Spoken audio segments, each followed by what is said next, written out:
Мына кабырды көрдүңүздөр? Бул пайгамбарыбыз Мариям энебизден бир балалуу болгон деп атабыз го, Ибрахим.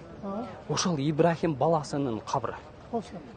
Пайгамбарыбызга Жабраил алейхиссалам келип айткан экен, сага эки тандоо берилди деген экен да. Эки тандоо берилди.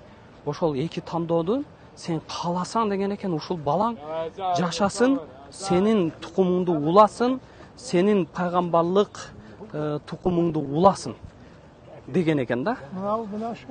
Бул болсо, не? Бул имам Малик азиреттери. 4 мазхаб бар, билесиздер, а? Имам Азам мазхабы, андан кийин кайсы мазхаб бар? Ханафи, Ханбал, андан кийин Шафи, андан кийин имам Малик азиреттерин.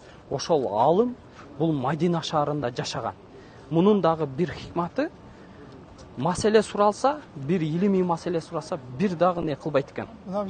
Пайгамбарыбыздын хадиси айтылганда ар дайым гусул алып туруп айтчу экен. Бул жерде Абу Суфиян менен Акил бин Абу Талиптин кабры, наркысы болсо пайгамбарыбыздын 13 жубайы болгон. Ошонун бир жубайы Хадича энебиз Меккеде, Мариям энебиз болсо Меккенин киришинде 11 жубайын тең кабры ушул жерде. Мына көрдүңүздөр, о солдат, 3 солдат турат го ошол жерде. Эми мына жерди караңыздар, бул жерде 3 кызы, Зайнаб энебиз, Рукия энебиз, анан Умму Гүлсүн, пайгамбар саллаллаху алейхи ва салламдын 3 кызынын кабры. Ошол жерде.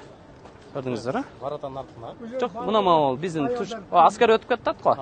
Ошол жерде. Барлык аялдар жаткан жер экен. Аялдар жак. Пайгамбар саллаллаху алейхи ва саллам Бакый көрүстөнүгө келип, ар дайым түнү тахажжуд кезинде ажылыктан кайткандан кийин 2,5 ай жашаган болсо, ошол 2,5 ай күндө түнү келип тахажжуд кезинде келип ушул жерге дуа кылган экен.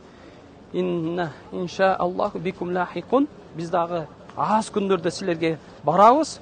Андан кийин Аллахумма гфирли ахлил бакиил аркат, ушу Бакий гаркаттын, ушу Бакий көрүстөнүндө жаткандардын, я Аллахым күнөөлөрүн кечир деп көп дуа кылган экен да. Эчтеги көмүлбөгөн ана шаякта бир 10-15 адамды көмүлсө, мыналар бармак жалгыз өздөрү жатат.